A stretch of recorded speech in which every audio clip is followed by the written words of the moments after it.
Hi everyone, how are you? Now, how has the week been?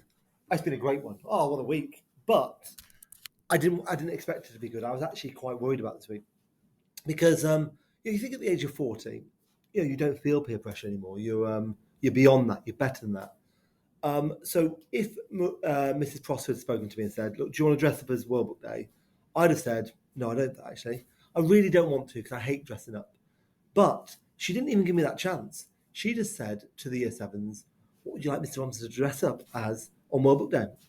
So it turns out that imagine the different choice I had when the best option I had was an Oompa Loompa. So I chose Oompa Loompa. I was dressed up as one, and it was a delight.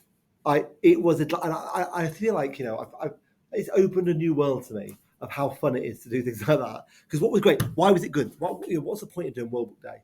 Firstly, it's because the year sevens loved it. The pupils who got involved really enjoyed it. The staff loved it.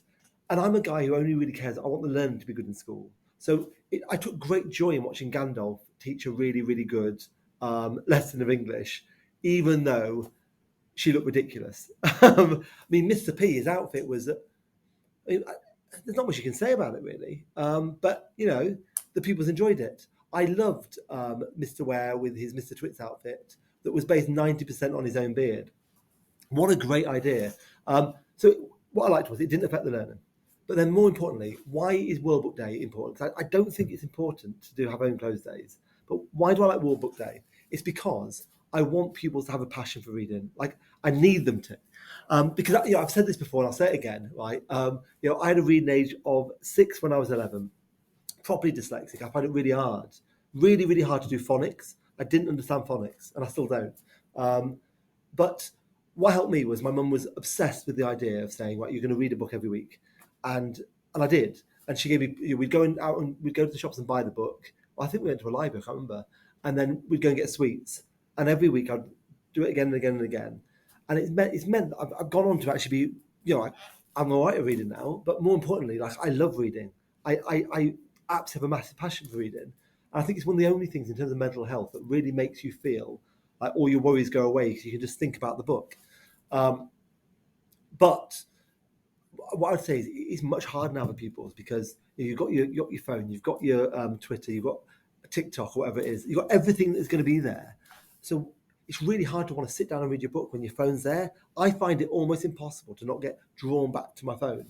So the two things I think will make a big difference for pupils. One is having a book for pleasure, right? And being told when you go up to bed, the only thing in your Spartan room, your room which got nothing else in, is that book. Because after a while, I let my kids go to bed. Well, they think they're going to bed on time. And they get to stay up to read. I'm obviously lying to them. They go to bed really early, and then they get to read. But they're too little to be able to read, so I get them to listen to audiobooks.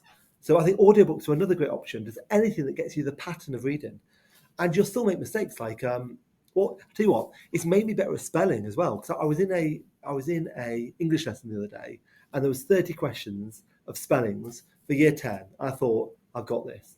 I only went and got 22 out of 30. I was delighted. Um, I was done because two of the words were character. It was like dynamic and static character. And why have they put an H in character? Like character. There's no H. So anyway, that annoyed me. The point is, by reading, you start being able to spell better, and by reading as well, you'll be able to write better. I still get the words wrong. I've said this before probably, but I was speaking to my wife about different books that she could read. I was like, "Oh, go on somewhere called Goodreads, and then you can pick different genres, and any genre you want. They've got all the genres you want." She's like, "What are you talking about?" I'm like, "You don't know what a genre is." Like feeling a little bit superior to it at this point, thinking, "Yeah, you might have been pretty good at English, might have got an A star at English, but you don't know what a genre is." Turns out the word's genre. and it's because I've mainly read it, I'd never seen it before. I'd never heard it before. The point is, I want pupils to read. It's so important. Nothing else is more important. And I've said with audiobooks, there's that app called BorrowBox, which is linked to your local library, which means you get all the audiobooks for free. All you've got to do is like you might get Harry Potter, but you've got to wait 2 weeks for it to come. But you still get it. It's brilliant. Because that was that. Second bit that was good this week was we won the year eights rugby sevens.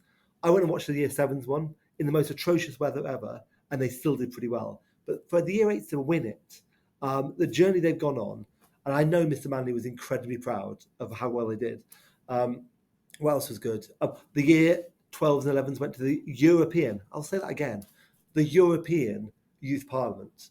And all these great opportunities we're now able to have the pupils have is because I've got a brilliant SLT who are making all those things happen. So Miss Berto is the one who took them there, and she is the one who's coming up with all these great ideas and things for people to get involved with to make sure that we're not just part of a school council, that we're really, really doing the best thing that you can do as a child around Barry. Okay, what else exciting? That's about it, really. This weekend, what am I doing? I'm going to go to the zoo because if you had to ask me, what do you want to do this weekend? I'd say I want to go out without my children, but that's not an option. So instead, I'm going to go to the zoo with my children. I would say that's number one. You can't not have a good time at a zoo. So I'll let you know how that goes on. Right, have a nice weekend. Cheers. Bye.